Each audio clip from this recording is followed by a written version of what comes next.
Assalamualaikum warahmatullahi wabarakatuh. Good morning everyone, and good morning Mr. Eka, as a lecturer who teaches economic theory courses. We are as a group 4 will present about three sectors of economic. Before we start our presentation, we will introduce ourselves. First is Aviatika Ayi with name 58. Second is Apralinda with name 32. The third is Hana with name 28. Fourth is Iftah Nahdiatul with name 71. Fifth is Nadine Ayatila with name 37. The last is Rizkia Naralitasari with name 64.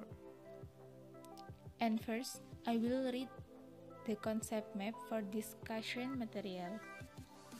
The first is three sectors of the economy. The second is the role of government in the economy. The third is definition, components, and functions of the APBN. The fourth is three-sector economic circular flow. The fifth is calculation of national income balance of three sectors. And the last is national income balance curve for three sectors.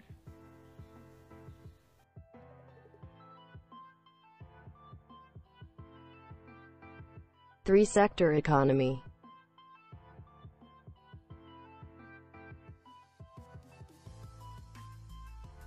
Three-sector economy. A three-sector economy is an economy that includes activities in the corporate, household, and the government sectors. Thus, in analyzing the three sectors of the economy, in a sense, the role and influence of the government on activities in an economy will be considered. So, the three sectors of subject of the three-sector economy are household, companies, and the government. The role of government in the economy.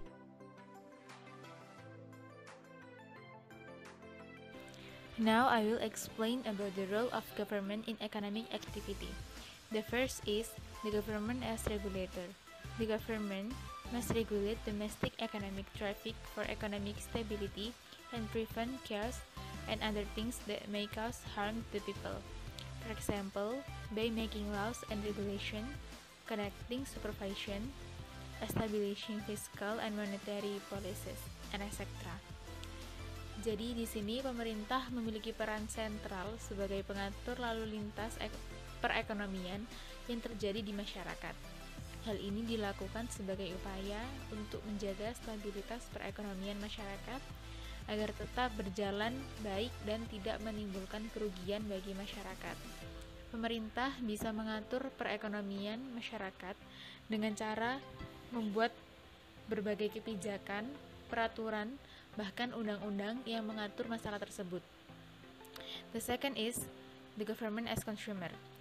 Apart from being a regulator, the government also has a role as a consumer of goods and service. The government must use various products such as office equipment, state equipment, and etc. Selain sebagai pengatur, pemerintah juga memiliki peranan sebagai konsumen produk barang dan jasa. Pemerintah harus menggunakan berbagai produk seperti alat-alat kantor, perlengkapan negara, jasa aparatur negara, dan lain sebagainya.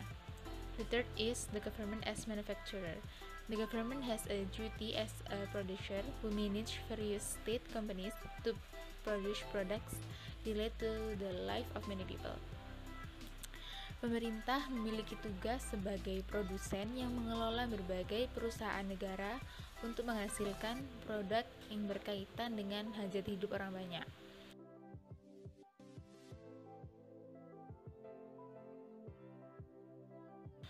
The fourth is making and implementing the rule of the game.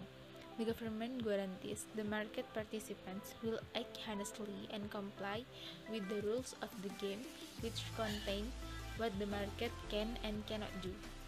Pemerintah menjamin bahwa peserta pasar atau pelaku pasar akan berlaku secara jujur dan mematuhi aturan main yang berisi apa yang boleh dan tidak boleh dilakukan oleh pasar. The fifth is competition guarantor. The government guarantees a favorable climate of competition where there are no bad practice such as collusion, monopoly, and price fixing that have the potential to remove competitors from the market. Pemerintah penjamin iklim kompetisi yang baik, di mana tidak ada praktik tidak terpuji seperti kolusi, monopoli, dan penetapan harga yang berpotensi menyingkirkan pesaing dari pasar. And the last is the government as a providers of public goods. The government has the authority to collect taxes for providing public goods such as national defense and justice. Jadi pemerintah memiliki kewenangan untuk menagih pajak untuk menyediakan barang-barang publik seperti pertahanan negara dan keadilan.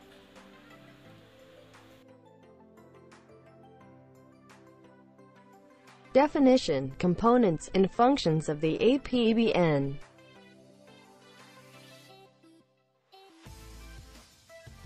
APBN, or Anggaran Pendapatan dan Belanja Negara, is a detailed list made systematically containing the country revenue and expenditure plan for one fiscal year. APBN consists of three main components: state income, state expenditure, and state financing.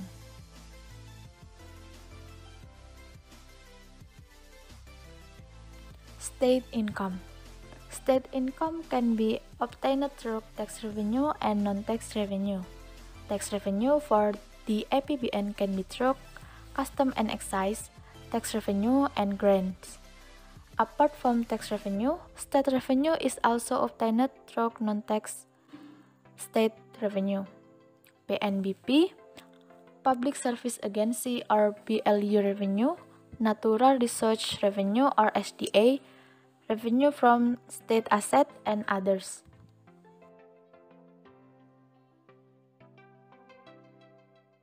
State expenditure. The second component of the APBN is state expenditure. State spending can be influenced by several factors. First, the need for state administration, risk of natural disaster, and the impact of the global crisis, basic macroeconomic assumption, development policies, and condition for other policies. And the last is state financing. The amount of state financing is influenced by several factors: basic macroeconomic assumption, financing policies, condition, and other policies. State financing is divided into two types of financing, namely domestic and foreign financing.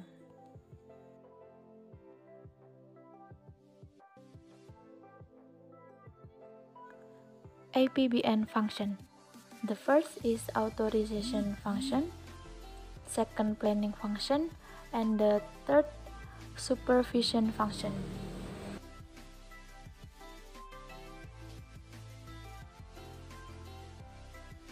The fourth is allocation function, fifth distribution function, and sixth stabilization function.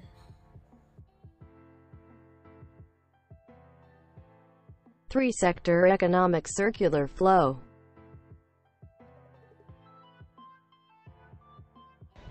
In three-sector economy, there are three parties. First, household. Second, firms. And third, government. Dalam perekonomian tiga sektor, yaitu ada rumah tangga, perusahaan, dan pemerintah. Firstly, household sector pays income tax and commodity tax to the government. On the other hand, government also makes transfer payment to the household sector. Income and expenditure flow between government sectors is similar. Business firms pay taxes to the government. The government on the other hand, pays subsidies and makes transfer payment and pay from goods and services it purchases from the business sector. Taxes paid by the household and business sector are the leakage from the circular flow. This decreases not only the consumption savings of the household sector but also decreases investment and production of business sector. The balance of three-sector economy.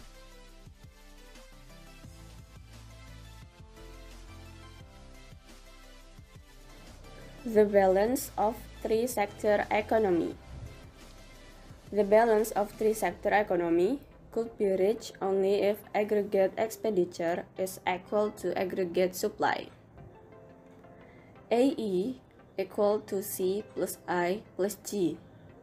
AS equal to C plus S plus T, where C is A plus B multiplied YD.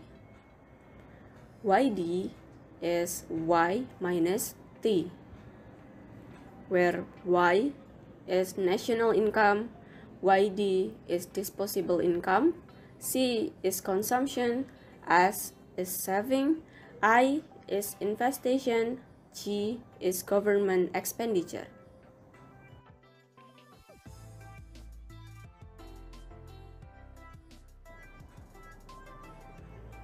At the equilibrium point, in aggregate, Y is C plus I plus G. In injection leaks, I plus G is equal to S plus T. C and S function. C is A plus B multiplied YD. S is minus A plus MPS multiplied YD, where MPS is 1 minus B, so S is minus A plus 1 minus B multiplied YD. The curve.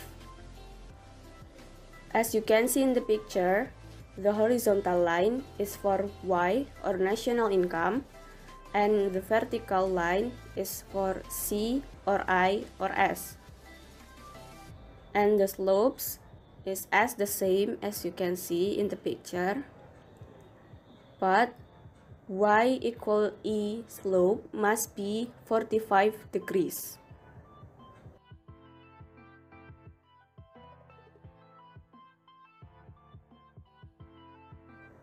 Problems example. If known A is 85, B is 0.75, I is 100, T is 20% of Y, and G is 80. Step 1.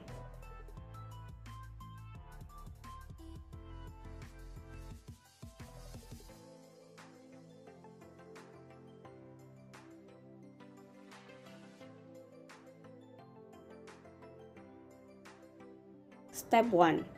Determine the C function before and after tax. C before tax. As we know before, C equation is A plus B multiplied YD. So you just have to insert the point that we have known. So we got C is 85 plus 0.75 multiplied YD. After tax, we have to count the YD first. We found it 0.80Y, and we just have to insert it to the equation. We insert the YD to the C before tax equation, and it results C after tax is 85 plus 0.60Y. Step 2. Determine the S function before and after tax. S before tax. As we known before, S equation is minus A plus 1 minus B multiplied YD. After that, we insert the point that we have known, and it results as before tax is minus 85 plus 0.25 multiplied YD. As after tax, we have to calculate the YD first. We found it 0.80y and insert it to the S equation before tax. After that, we found the S equation after tax is minus 85 plus 0.20y. Step 3. Determine y in aggregate and injection leaks. First, aggregate. The formula is y equal to c plus I plus g. We insert the point that we have known. So we found 0.40y is equal to 265. Y is 265 divided 0.40 is 662.5. Second, injection leaks. The formula is I plus G equal to S plus D. We insert the point that we have known, and we found it 265 equal to 0.40y. So y is 265 divided by 0.40 is 662.5.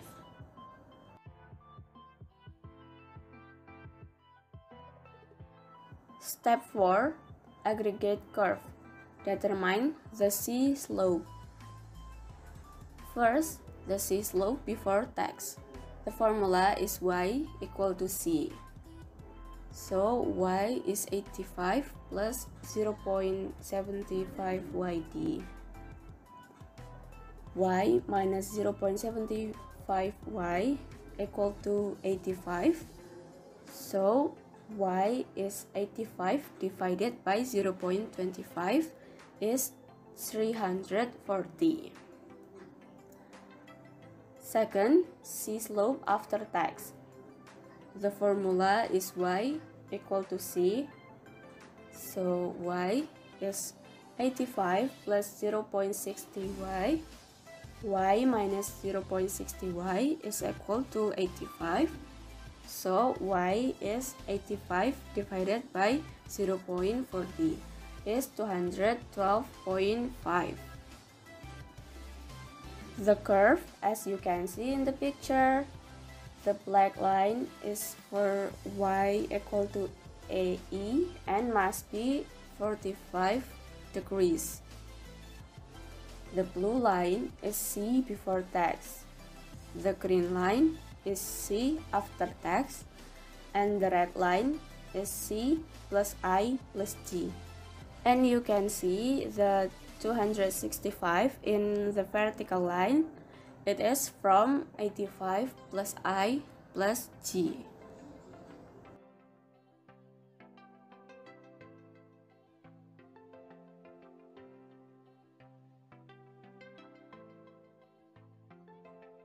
Step 5. Injection leaks curve. Determine the S slope. First, S slope before tax. The formula is S equal to 0, so minus 85 plus 0.25 yd is equal to 0. So we can get that y is 85 divided by 0.25 is 340. Second, S slope after tax. The formula is S equal to 0.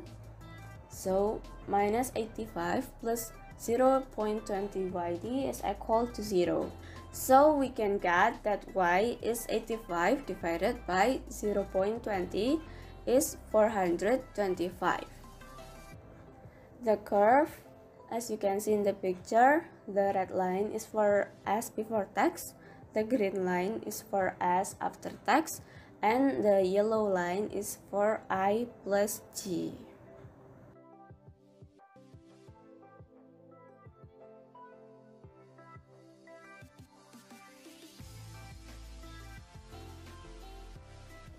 Step 6.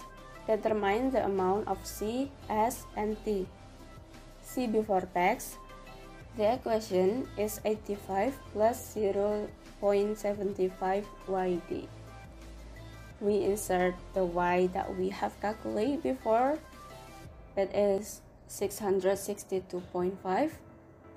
After we calculate it, it results C before tax is 581.9. C after tax is 85 plus 0.60y. We insert the y and it results 482.5. Next, S before tax. S before tax is minus 85 plus 0.25y. We insert the y, it is 662.5, and it results as before tax is 80.6. Next, as after tax is minus 85 plus 0.20y. Insert the y, and it results 47.5. Next, tax. T we have known is 20% of y. So we insert the y. It is 662.5 and it results 132.5. Calculation of national income balance of three sectors. Calculation of national income balance in three-sector economy. First is calculation of national income balance before there is a government. National equilibrium income can be expressed by the following formula below.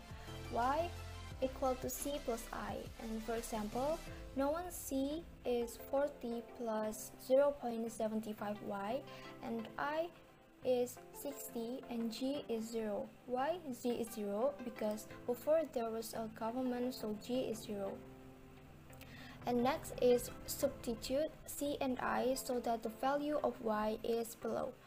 Y equal to 40 plus 0.75y plus 60, and 60 is I.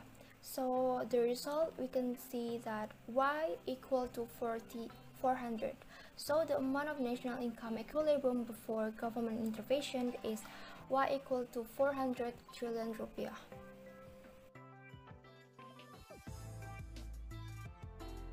Second is calculation of national income balance after the government access.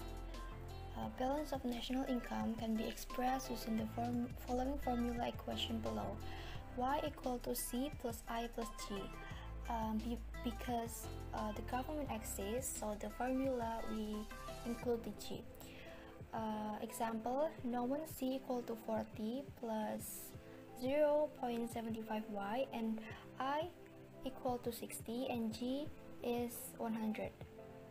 Next is we substitute of C, I, and G so that the equilibrium value of the national income is below. Y equal to 40 plus 0.75y plus 60 plus 100, and the result is 800.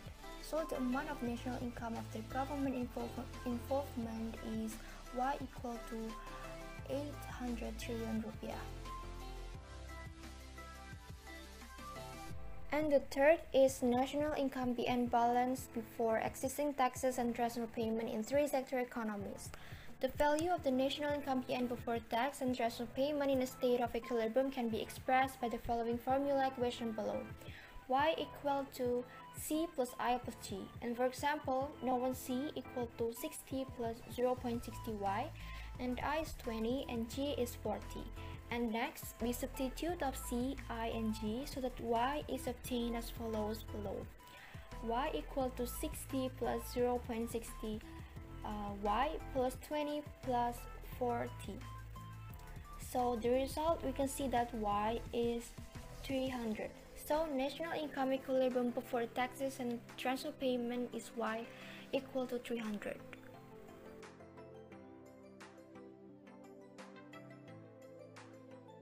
The fourth is national income, PN economic balance, 3 sector after tax no transfer payment. The amount of PN national income is in balance after tax, but there is no transfer payment can be expressed by the following equation. Y sama dengan CT plus I plus G. CT diketahui 12 plus 0,6 Y, I diketahui 20, dan G diketahui 40. Now, we substitute I, G, and CT. Y sama dengan CT plus I plus G, so Y sama dengan 12 plus 0,6 Y plus 20 plus 40. Y sama dengan 72 plus 0,6 Y. 0,6 Y pindah ruas sehingga menjadi Y min 0,6 Y sama dengan 72. Y sama dengan 72 dibagi 0,4. So, the national income balance after tax and before transfer payment is YTE is 180.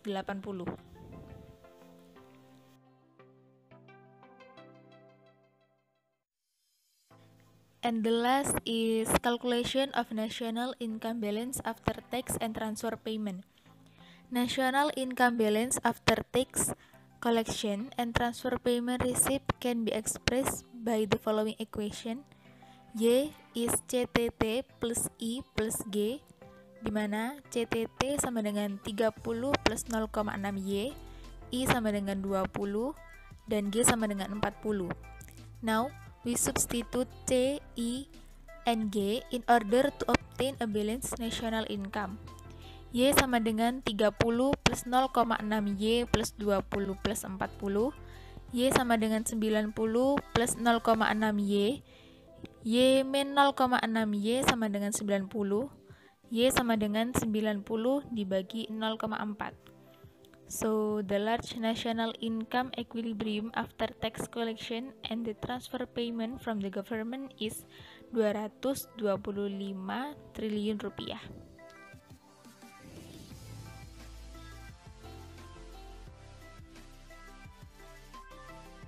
National income balance curve for 3 sectors.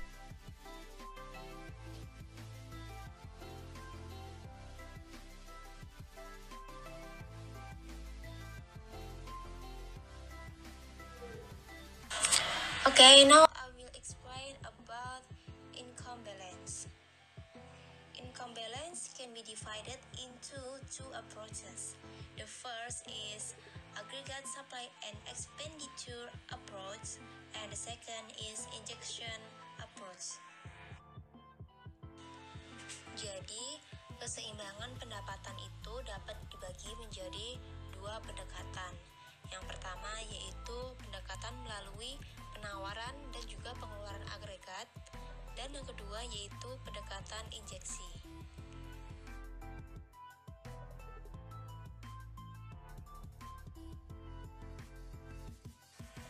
Okay, now let's go to the example. Jika C sama dengan 60 plus 0,75 Y, S sama dengan min 100 plus 0,25 Y, T sama dengan 40, I sama dengan 120, dan G sama dengan 60. The question is, determine the income balance.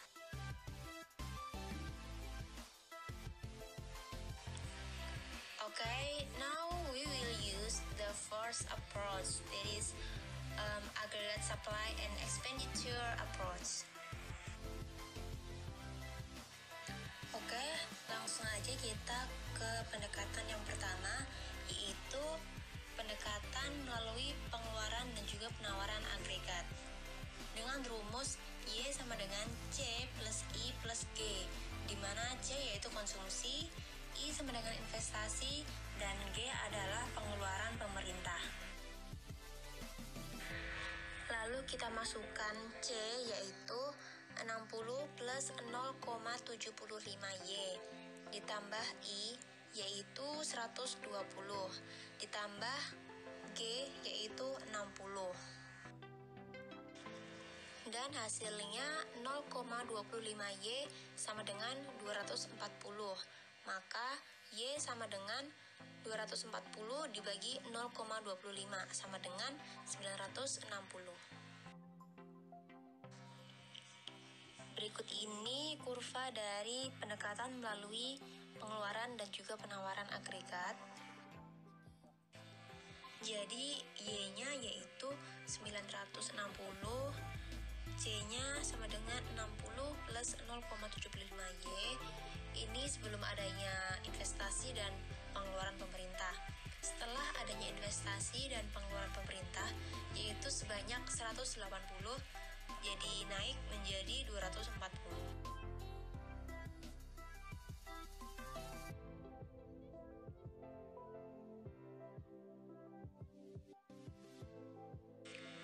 Lalu yang kedua yaitu dengan pendekatan injeksi, di mana S dan T adalah bocoran dan I dan G adalah injeksi ke dalam sirkulasi pendapatan. Dengan rumus I plus G sama dengan S plus T, langsung aja kita masukkan I yaitu 120 ditambah dengan G yaitu 60 sama dengan S yaitu min 100 plus 0,25Y ditambah T yaitu 40. Dan dijumlah menghasilkan 240 sama dengan 0,25Y sehingga Y sama dengan 960. Dan ini kurva dari pendekatan suntikan bocoran. Di sini ada min 60 dari S plus T dan juga ada 180 dari investasi ditambah pengeluaran pemerintah. Lalu yang titik E ini 960